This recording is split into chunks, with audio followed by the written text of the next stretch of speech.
My name is Isabella Edwards, and I'm 38 years old. Have you ever been called a failure by your own parent?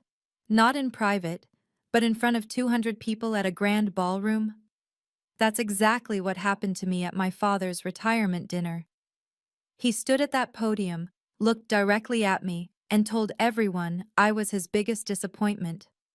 Not because I'd done something wrong, but because at 38, I was unmarried and childless. My MBA from Wharton? Meaningless. My tech company with 200 employees? A waste of time. But what happened next changed not just that evening, but the entire power dynamic of our family forever. Before I share how one unexpected ally turned everything around, please take a moment to like and subscribe, but only if you genuinely enjoy stories about standing up for yourself with dignity. I'd love to know where you're watching from and what time it is there. Drop a comment below. It's always fascinating to see how far these stories travel. It all started 3 weeks ago when I received the invitation. The invitation arrived in a cream-colored envelope, hand-delivered by courier to my office. My father never did anything halfway. The gold-embossed lettering announced his retirement celebration at the Peninsula Hotel's grand ballroom. 200 guests. Black tie mandatory. I called him that afternoon. Congratulations on your retirement, Dad. Isabella, make sure you're there. Front table. It's important. His voice carried that familiar cold edge I'd known since childhood. Of course. Should I prepare anything? A speech, perhaps? No, just be there. Wear something appropriate. The night of the event, I arrived to find the ballroom transformed into a monument to his success. Crystal chandeliers cast golden light over tables dressed in ivory linens. A string quartet played softly in the corner. The guest list read like a Fortune 500 directory. CEOs, board members, venture capitalists. My mother intercepted me near the entrance, her fingers nervously adjusting her pearl necklace. Isabella, darling. She kissed my cheek, then whispered, Your father has something planned. What do you mean? She glanced toward the head table where my father stood surrounded by admirers. Just be prepared. He's been talking about legacy all week. I found my place card at the main table, right between my younger brother Marcus and my father's seat. The placement felt deliberate, calculated. Marcus was already there, his third whiskey in hand, wearing that smug expression I'd learned to ignore over the years. Sister, he nodded. Ready for the show? What show? He just smiled and took another sip. As guests filled the room, that familiar knot formed in my stomach, the same one I'd felt at every family gathering since I'd started my company 5 years ago. Something was coming. I just didn't know what. The evening began with the usual corporate pleasantries. My father worked the room like the seasoned executive he was. 65 years of commanding boardrooms, evident in every handshake. When he introduced our family to his colleagues, a pattern emerged that made my skin prickle. This is my son Marcus, he'd say, his hand firm on Marcus's shoulder. The future of Edwards Industries. He's been instrumental in our recent expansions. Marcus would puff up, shaking hands with unearned confidence. The truth? He managed a single regional division that barely broke even. But tonight, he was royalty. And this is my wife Sarah, my father would continue, the backbone of our family. Then his eyes would skip over me entirely, moving to the next introduction. When pressed by guests who knew of me, he'd add, Oh, and Isabella, she runs a small tech startup. Small. The word stung every time. My company employed 200 people across 3 offices. We'd just closed a Series B funding round at a valuation that would make Marcus's division look like a lemonade stand. But to my father, we were small. Mrs. Chen, wife of a prominent investor, cornered me during cocktails. Isabella, dear, still not married? You're not getting any younger. My daughter Jennifer just had her 3rd baby. She managed to balance everything, VP at Morgan Stanley, and a beautiful family. That's wonderful for Jennifer, I replied, my smile practiced. Your father must worry, she continued. Who will carry on the family name? Marcus is divorced again, isn't he? Interesting how everyone seemed to forget that detail. Marcus, twice divorced with 2 children he saw once a month, was still the golden child. Me? The disappointment who chose spreadsheets over diapers. The dinner bell chimed and we took our seats. My father rose, tapping his champagne glass. The room fell silent. Before we begin dinner, my father announced, I want to share what this evening means to me. I forced myself to sit straighter, maintaining the composed exterior I'd perfected in countless board meetings. Inside, frustration simmered. Just last week, I'd signed a contract with a Fortune 500 company that would triple our revenue. My father's response when I'd called to share the news? That's nice, dear. When will you have time for a personal life now? He'd never visited my office, not once in 5 years, never asked about our products, our innovations, or the AI technology that had tech journals calling us the next unicorn. But he could recite every detail of Marcus's mediocre quarterly reports. Family, my father continued from the podium, is the true measure of success. Money comes and goes, companies rise and fall, but family, legacy, that's eternal. Several guests nodded approvingly. I caught my mother's eye. She looked away quickly. I built Edwards Industries from nothing, he said, his voice carrying that commanding tone I'd heard my whole life. 40 years of sacrifice, and for what? To pass on not just wealth, but values, the right values. Marcus smirked beside me, already knowing where this was headed. He'd been unusually confident all week, dropping hints about big changes coming. My phone buzzed with a text from my CFO. Congratulations again on the Morrison deal. You're trending on TechCrunch. The Morrison deal. 6 months of negotiations with Morrison Group, one of the largest private equity firms in the country. We'd closed it yesterday, but I'd kept it quiet, planning to announce Monday. My moment of triumph, overshadowed once again by my father's theater. Tonight, my father said, his eyes finding mine, I want to talk about disappointments and victories. The room held its breath.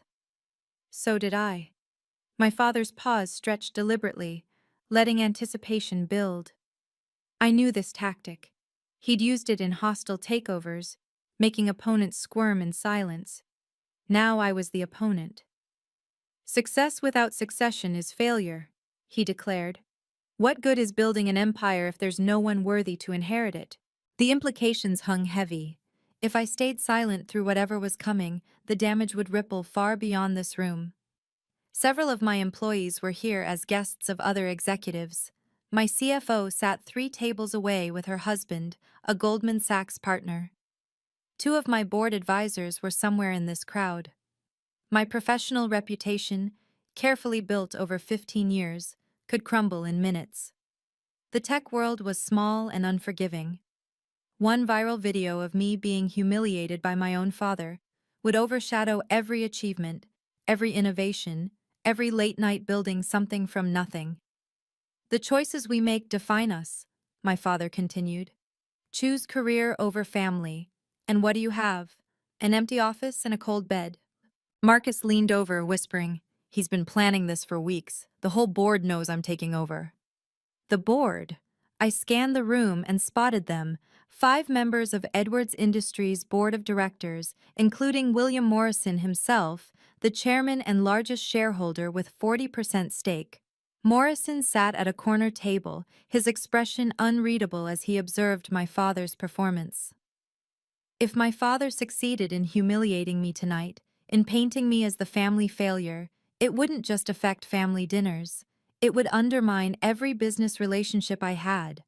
Who would invest in someone whose own father considered them a disappointment? Who would partner with someone publicly deemed unworthy? My mother's hand found mine under the table, squeezing gently. If you don't stand up now, she whispered, he'll do this forever. She was right. This was my moment of truth. I know this feeling all too well. When family dismisses your achievements because you don't fit their mold. If you've ever experienced something similar, please share in the comments below. Your stories help others know they're not alone. And if this resonates with you, please hit that like button. It really helps more people find these stories.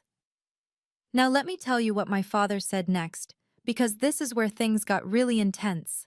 My father's voice filled the ballroom with practiced authority. "I have 2 children," he announced, his gaze sweeping across the crowd before landing on me. "But only one disappointment." The words hit like ice water. Gasps rippled through nearby tables. Someone dropped a fork. It clattered against china in the sudden quiet. "Isabella thinks career matters more than family," he continued, each word deliberate. "She's 38 years old. 38. At her age, I had 2 children and was building a legacy they could inherit. What good is success without a husband?" He asked the room, but his eyes stayed locked on mine. What good is a company without a family to come home to? Marcus straightened beside me, his moment arriving. "While Isabella chases her little startup dreams," my father said, gesturing toward Marcus, "my son has given me 2 beautiful grandchildren. He understands what matters." No mention of Marcus's 2 divorces. No mention of the custody battles or the weekends he skipped with his kids for golf trips. The room didn't need those details. They had their narrative. The successful son who prioritized family and the daughter who selfishly chose ambition. At 38, still alone, my father shook his head theatrically. What a waste of good education. Wharton MBA, top of her class, and for what? To sit in an empty apartment married to her laptop? 200 pairs of eyes turned to me. Some held pity, others judgment, a few barely concealed satisfaction. The women especially, I could see them mentally calculating their own choices, feeling superior in their marriages and children. My phone lit up with another text, this time from a reporter at TechCrunch. "Is that really you at the Edwards retirement dinner, getting destroyed?" Someone was live streaming this. Of course they were. My humiliation would be viral by morning. Through my peripheral vision, I noticed William Morrison hadn't touched his champagne. While others watched my father's performance with rapt attention or uncomfortable fascination, Morrison observed with the calculating gaze of a chess player seeing 10 moves ahead. He pulled out his phone, typed something quickly, then showed the screen to his assistant. She nodded and slipped out of the ballroom with unusual urgency. Strange. Morrison never left events early, and his assistant never ran errands during speeches. In the 6 months I'd been negotiating with Morrison Group, I'd learned he was meticulous about appearances, about timing. Everything had a purpose. My father continued his monologue, but Morrison's attention had shifted. He was watching me now, not with pity or judgment, but with something that looked almost like anticipation. "The saddest part," my father was saying, "is the wasted potential. Isabella could have had it all. Instead, she chose to have nothing that matters." Morrison's lips moved slightly, as if counting down. His assistant reappeared at the ballroom entrance, carrying a leather portfolio. She didn't return to their table but positioned herself by the main doors, waiting. I remembered our last meeting 6 months ago. Morrison had asked unusual questions, not just about my company's technology, but about my relationship with my father, about Edwards Industries, about family dynamics. I'd thought he was making small talk. Now, watching him check his watch with deliberate precision, I wondered if there'd been more to it. "Some people," my father said, his voice carrying a note of false sorrow, "are simply incapable of understanding what really matters in life." Morrison stood up. The movement was subtle, but in a room hanging on my father's every word, it drew attention. He didn't head for the exit, though. He stood there, at his table, waiting for something. Or someone. My phone buzzed with a text from an unknown number. "Don't leave yet. Trust me. W.M." William Morrison, the chairman of my father's board, was texting me during my public humiliation. My fingers trembled slightly as I deleted the message, but not from embarrassment. Something was happening here, something beyond my father's cruel theater. 6 months ago, Morrison had approached me at a tech conference. Not about investing in my company, that came later, but with questions about Edwards Industries' 5-year plan, about succession, about whether I'd ever considered a role in my father's company. Never, I'd told him flatly. My father would never allow it. What if he had no choice? Morrison had asked. I'd laughed it off then, thinking it was hypothetical. But Morrison didn't deal in hypotheticals. He dealt in leveraged buyouts, hostile takeovers, and strategic acquisitions that crushed competitors before they knew they were in a fight. I'm announcing tonight, my father's voice cut through my memories, that Marcus will be taking over as CEO of Edwards Industries when I step down next month. Applause scattered through the room, lukewarm and obligatory. Several board members exchanged glances. Morrison remained standing, his presence now impossible to ignore. As for Isabella, my father continued, perhaps she could work under her brother, learn what real leadership looks like. Maybe Marcus can teach her about priorities. The insult was so blatant, so calculated, that even some of his supporters shifted uncomfortably. Working under Marcus? The brother who'd failed the bar exam twice and only had a job because of nepotism? Morrison's assistant had moved closer, the leather portfolio clutched against her chest.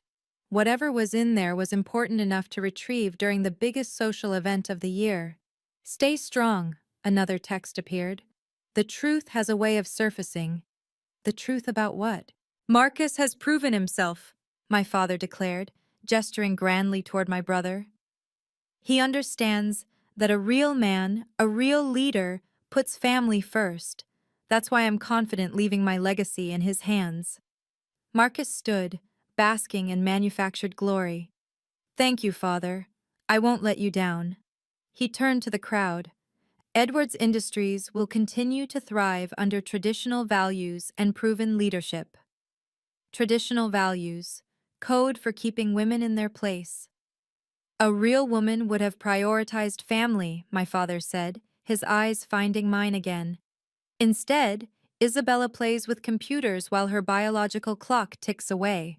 What kind of example is that? Someone at a nearby table whispered, "This is brutal." Another person held up their phone, definitely recording. Perhaps working under your brother will teach you humility, my father continued. Marcus can show you how to balance priorities, how to be a complete person, not just a walking spreadsheet. Marcus laughed, actually laughed. I'd be happy to mentor you, Isabella. Maybe start you in our internship program? The room collectively held its breath. The insult was so egregious, so deliberately crafted to humiliate, that even my father's allies looked uncomfortable. A CEO with a company worth millions, reduced to an intern position under her incompetent brother?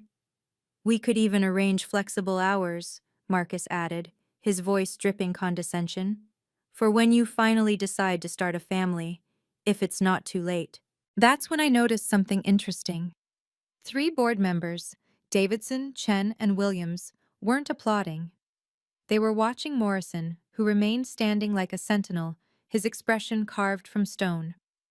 So let's raise our glasses, my father lifted his champagne, to Marcus Edwards, the future of Edwards Industries, and to Isabella, who might finally learn what matters. 200 glasses rose in awkward obligation. Mine stayed on the table. I stood slowly, deliberately, my movements controlled despite the tsunami of humiliation crashing over me. The room fell silent, waiting for my response. Tears, perhaps, or angry words that would justify my father's narrative.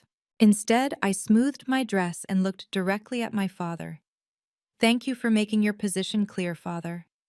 My voice carried across the ballroom, steady and professional. Not a tremor, not a crack. 15 years in boardrooms had taught me that dignity in defeat was still dignity. I wish you all the best with your decision. I folded my napkin with precise movements, placed it beside my untouched champagne, and pushed in my chair. The click of my heels on marble was the only sound as I walked toward the exit. No rushed steps, no running away. Each stride measured, shoulders back, head high. I'd learned long ago that how you leave a room matters as much as how you enter it. Isabella, sit down, my father commanded. We're not finished. I paused at his table, meeting his gaze one final time. Yes, we are. The simplicity of it, the finality, seemed to shock him more than any angry outburst could have. His mouth opened, then closed, no words coming. As I reached the ballroom doors, movement caught my eye. William Morrison was following me. Not discreetly, not trying to hide it. He walked with purpose, his assistant falling into step behind him with that leather portfolio. The last thing I heard before the doors closed behind me was the eruption of whispers, 200 conversations starting at once. My father's voice rose above them, trying to regain control, but the moment was broken.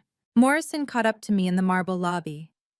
"Ms. Edwards," he said formally, loudly enough for others to hear. "We need to discuss our announcement." Our announcement? This was the hardest moment of my life, walking away from my own father's public humiliation. But sometimes the most powerful response is dignified silence. Have you ever had to walk away from a toxic situation, even when every part of you wanted to fight back? Let me know in the comments. And remember, if you're finding value in this story, please subscribe and hit the notification bell. Because what happened next completely changed everything. Morrison's voice boomed across the lobby, deliberately pitched to carry back into the ballroom. "Robert, we need to discuss something before you finalize any succession plans." My father appeared in the doorway, his face flushed with anger and confusion. Behind him, guests crowded to see what was happening. Marcus pushed through, his earlier smugness replaced with uncertainty. "William, this is a private family matter." "No," Morrison interrupted, his tone brooking no argument. "When it affects Edwards Industries, it becomes board business." He turned to me. "Ms. Edwards, would you mind returning? This concerns you directly." I hesitated. Every instinct screamed to keep walking, to maintain my dignified exit. But Morrison's eyes held something I'd seen in successful negotiations, the look of someone holding a winning hand. "Please," he added louder. "Your announcement can't wait until Monday." My announcement? I followed him back into the ballroom, the crowd parting like the Red Sea. Whispers followed our path. What announcement? Did you see Morrison's face? Something's happening. Morrison walked straight to the podium, gently but firmly moving my father aside. "Ladies and gentlemen, forgive the interruption, but there's been a significant development that affects everyone in this room." He gestured to his assistant, who handed him the leather portfolio. "This young woman," he indicated me, "just sold her company yesterday. The deal closed at 4 p.m. Eastern." The room buzzed with confusion. My father's face darkened.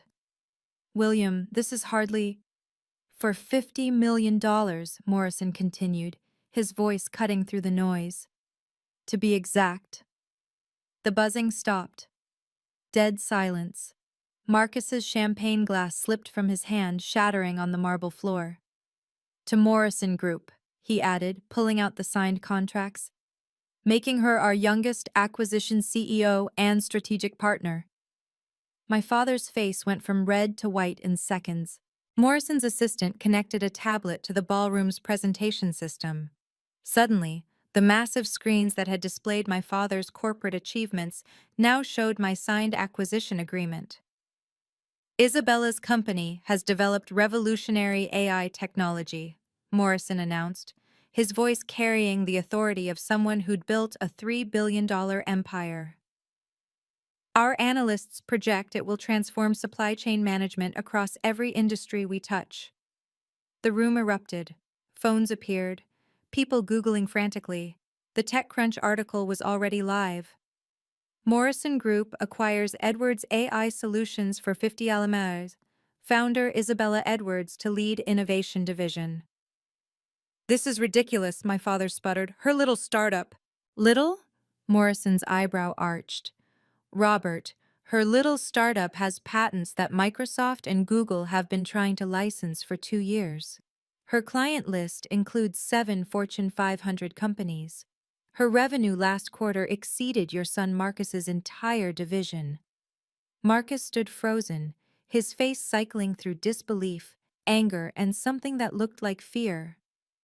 But more importantly, Morrison continued, addressing the room but watching my father, she's now a critical partner in Morrison Group's expansion strategy. We don't partner with failures, Robert. We partner with visionaries. Board member Davidson stood up. William, what does this mean for Edwards Industries? Morrison smiled, but it didn't reach his eyes. That depends entirely on Robert's next moves. You see, my investment in Edwards Industries, 40% of your company, Robert, comes with certain provisions, conditions that perhaps we should discuss. My father's legs seemed unsteady. He gripped the podium edge. What conditions? The kind that ensure good governance, Morrison replied smoothly. The kind that prevent nepotism from destroying shareholder value. The implications hung in the air like a blade. Everyone understood. Morrison controlled my father's company, and he was clearly on my side. Robert, Morrison said quietly, you just publicly humiliated my newest partner. We need to discuss that. Morrison pulled another document from the portfolio. There's one more thing this room should know.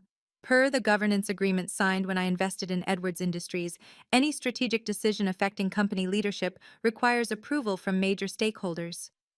My father's lawyer, seated at table 3, half rose from his chair, his face pale.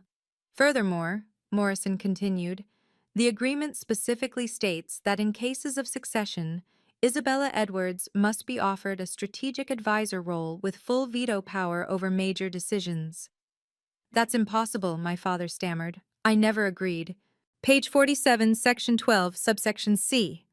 Morrison's assistant pulled up the original investment contract on the screen, highlighting the relevant passage. You signed it yourself, Robert, 3 years ago. I hadn't known. This blindsided me as much as anyone. Morrison had been playing a longer game than I'd imagined. Isabella must approve all strategic decisions going forward, Morrison announced. She's now your strategic advisor, Robert. Unless, of course, you prefer I withdraw my 40% stake. The threat was clear. Without Morrison's investment, Edwards Industries would collapse. The debt ratios were too high, the expansion too aggressive. Everyone in the room who understood finance knew it. This is corporate blackmail, Marcus burst out. No, Morrison replied calmly. This is corporate governance. Your father agreed to these terms when he desperately needed capital for the Singapore expansion. He turned back to my father. You built in this provision yourself, Robert, insisting family members get priority for advisory roles. You just never imagined it would be Isabella instead of Marcus, did you? Chen and Williams, 2 other board members, stood. We support Morrison's interpretation, Chen announced. The contract is clear. My father looked around the room, searching for allies, finding none. Even his closest supporters were reassessing, recalculating, realigning. Your daughter is now essential to your company's survival, Morrison stated simply. All eyes turned to me. The woman my father had just called a disappointment now held his company's future in her hands. The irony was so perfect, so complete that someone actually laughed nervously. I stepped forward, my voice clear and steady. I'll accept the advisor role. Relief flickered across my father's face, but I wasn't finished. But with clear conditions.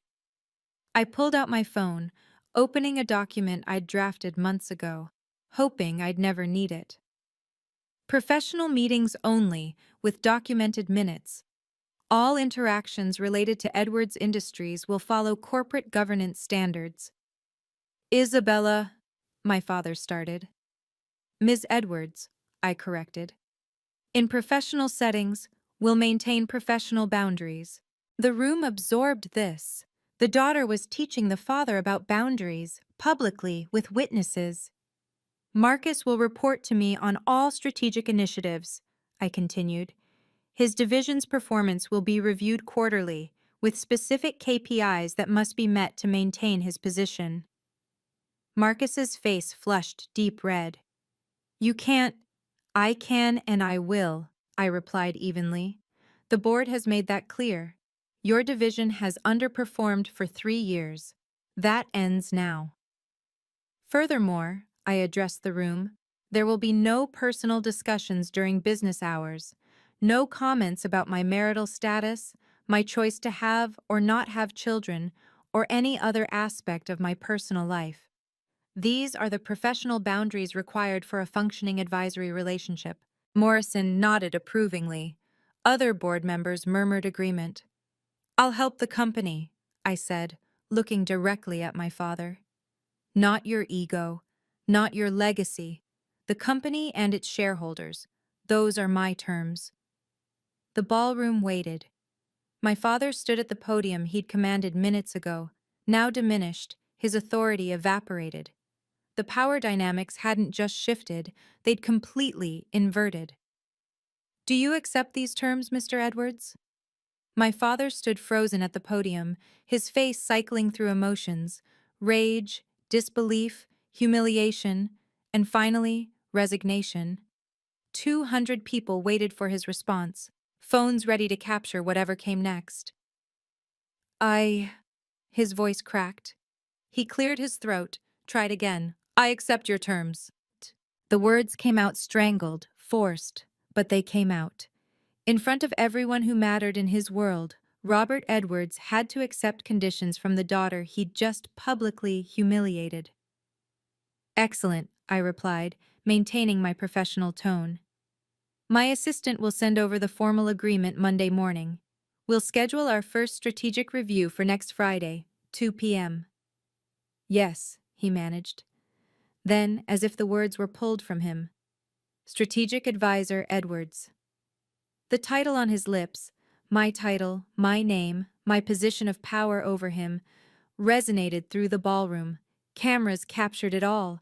The business blogs would have a field day. Marcus slumped in his chair, his grand moment of triumph evaporated. He'd gone from heir apparent to subordinate in less than 10 minutes. When our eyes met, he looked away quickly, the reality of reporting to me clearly sinking in. Mr. Morrison, I addressed the chairman formally. Thank you for clarifying the governance structure. I look forward to our partnership. Morrison smiled, the first genuine warmth he'd shown all evening. The pleasure is mine, Ms. Edwards. Morrison Group is fortunate to have you. My mother approached tentatively, tears in her eyes. I embraced her briefly, professionally, mindful of the cameras still rolling. Now, I announced to the room, I believe this was meant to be a retirement celebration. Please continue enjoying your evening. I have a company to run. With that, I walked out. This time, no one called me back. This time, my father watched in silence as his disappointment of a daughter left him standing there, diminished and defeated. By the time I reached my car, my phone was exploding with notifications. The video clips were already viral. CEO Daughter Destroys Sexist Father at His Own Party had 50,000 views in 10 minutes. The comments section was brutal, for him. 3 CEOs who'd been at the dinner texted immediately with partnership proposals. Jennifer Chen, the woman my father had compared me to favorably, sent a single line. That was magnificent. Lunch Monday? My CFO called, laughing and crying simultaneously. Isabella, do you realize what just happened? We're trending worldwide. Microsoft's M&A team just called. They want to discuss strategic partnerships. The business press moved fast. Forbes had already posted, Edwards AI Solutions founder becomes strategic advisor to father's company after public showdown. The Wall Street Journal was more direct. Family drama reveals $50 Morrison acquisition. Daughter now controls father's strategic decisions. But the real vindication came from my employees. Our Slack exploded with celebration. They'd watched their CEO be diminished and had seen her rise above it. The pride in their messages, the fierce loyalty, meant more than any acquisition ever could. Marcus texted within an hour. We need to talk. Submit a meeting request through proper channels, I replied. 3 board members called personally to congratulate me and assure me of their support. We've been concerned about Robert's leadership style for years, Davidson admitted. Your appointment as strategic advisor is exactly what Edwards Industries needs. My father sent nothing. No call, no text, no email. His silence spoke volumes. By midnight, I'd received 7 speaking invitations for women's leadership conferences, 4 podcast interview requests, and a book deal inquiry. The woman who'd been called a failure at 7 p.m. was the most talked about executive in tech by midnight. The power shift was complete and irreversible. The family aftermath was swift and revealing. My mother called the next morning, her voice stronger than I'd heard in years. Isabella, I'm so proud of you. Your father hasn't left his study since last night, but I don't care. For the first time in 40 years, I feel like I can breathe. She was staying with her sister for a few days. To let him process, she said. But we both knew it was more than that. The power dynamics in their marriage had shifted too. Marcus sent a formal email Sunday night. Isabella, I apologize for my behavior and comments at the dinner. I've been jealous of your success and let Dad's favoritism go to my head. I'm ready to work professionally with you to improve my division's performance. I responded professionally, accepting his apology and outlining expectations for our first review. No warmth, no family pleasantries, just business. My extended family's group chat, usually full of baby photos and holiday planning, exploded with messages of support. Cousins I hadn't heard from in years reached out. We always knew you were the successful one, they said, conveniently forgetting years of asking when I'd settle down. The most interesting response came from my father's email, sent at 3 a.m. Monday morning. Isabella, I apologize for my inappropriate comments at the retirement dinner. I look forward to working with you in your capacity as strategic advisor. Robert Edwards, CEO. Formal. Cold. Signed with his title like I was a stranger. No dad, no love, no acknowledgement of our relationship beyond corporate roles. It was exactly what I'd asked for, professional boundaries.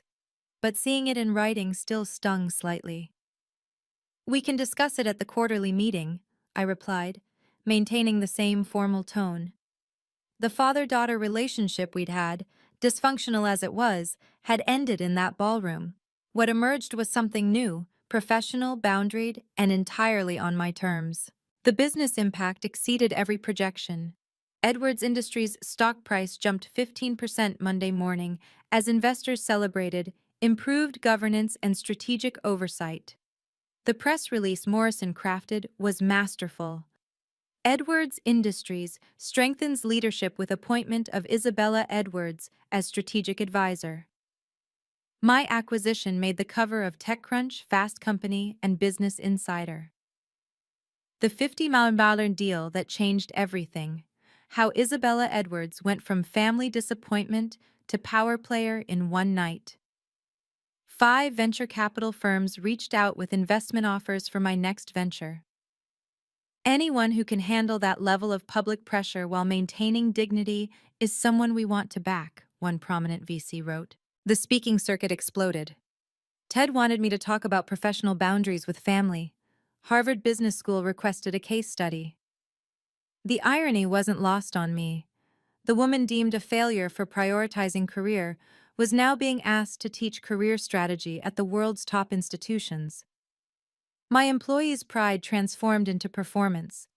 Productivity surged 20% in the weeks following the dinner. Our newest client specifically cited Isabella's leadership under pressure as a deciding factor in choosing us over competitors. Even Marcus's division showed improvement once he started actually working instead of coasting on nepotism. His first report to me was thorough, humble, and showed genuine effort to address long-standing issues. Morrison called personally to check in. You handled that with more grace than I would have, he admitted. Your father's learning a valuable lesson about underestimating people. The Forbes 40 Under 40 list came out a month later. I was number 12, with a feature quote, "Success isn't about proving others wrong, it's about proving yourself right." Professional boundaries aren't walls, they're bridges to healthier relationships. My value was never determined by my marital status. The market had spoken, and it valued me at exactly $50 million and rising. 6 months later, Edwards Industries reported its strongest quarter in 5 years. The strategic changes I'd implemented, digital transformation, AI integration, and yes, Marcus's restructured division, had paid off magnificently. My father and I had developed a functional working relationship. Our monthly strategic reviews were efficient, professional, and surprisingly productive once ego left the equation. He'd learned to value my input, even if he couldn't bring himself to acknowledge it personally. The board is impressed with the turnaround, he said at our last meeting, maintaining eye contact with his laptop screen rather than me. Your recommendations have been beneficial. That was the closest he'd come to a compliment. I accepted it as progress. Marcus had transformed into a competent executive. Without our father's favoritism as a crutch, he'd been forced to develop actual skills. His division was finally profitable, and he'd stopped mentioning my marital status entirely. My mother had started her own journey, joining nonprofit boards and traveling with friends. I spent 40 years living for your father's approval, she told me over lunch. Watching you set boundaries gave me permission to set my own. The relationship with my father would never be warm. There would be no heartfelt reconciliation, no tearful apologies, no hallmark moment. But there was respect, grudging, hard-won, and professional. I'd been tracking something interesting. My father had been quietly following my success. It had noticed him accessing every article about my company, watching my conference keynotes on YouTube, even Googling my name daily. He couldn't bring himself to express pride directly, but he was watching. That had to count for something. Respect isn't inherited, I told a conference audience recently. It's earned. And sometimes, the people who should respect you most are the last to learn that lesson. The boundaries I'd set hadn't destroyed our relationship. They'd saved it. Success, I've learned, isn't about proving others wrong. It's about staying true to your values when everyone insists you compromise them. My father wanted me to shrink myself to fit his definition of success. Instead, I built my own definition and let the results speak for themselves. Family can love you and still not understand you. That's a painful truth I've had to accept. My father loves me in his limited way, but he may never understand why I chose the path I did. And that's okay. His understanding isn't required for my success. Professional boundaries saved our relationship. By removing the personal from our professional interactions, we found a way to coexist that didn't require me to sacrifice my dignity or him to change his fundamental beliefs. It's not perfect, but it's peaceful. I'm 39 now, still unmarried, still without children, and I've never been happier or more fulfilled. My company continues to grow. My employees respect me. My peers value my opinion. My worth was never negotiable. I just had to stop letting others bid on it. The most powerful moment of that night wasn't Morrison's revelation or the public vindication. It was the moment I stood up and walked away with dignity intact.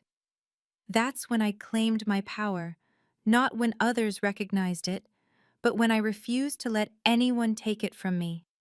Your worth isn't determined by your relationship status, your reproductive choices, or your family's approval.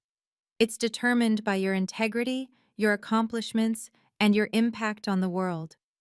Don't let anyone, not even family, convince you otherwise. Set your boundaries. Hold them firmly. The people who truly matter will learn to respect them. And those who don't? Well, their opinions shouldn't matter to your success. I'm still Isabella Edwards, still building my empire, still unmarried at 39. And that's exactly who I'm meant to be.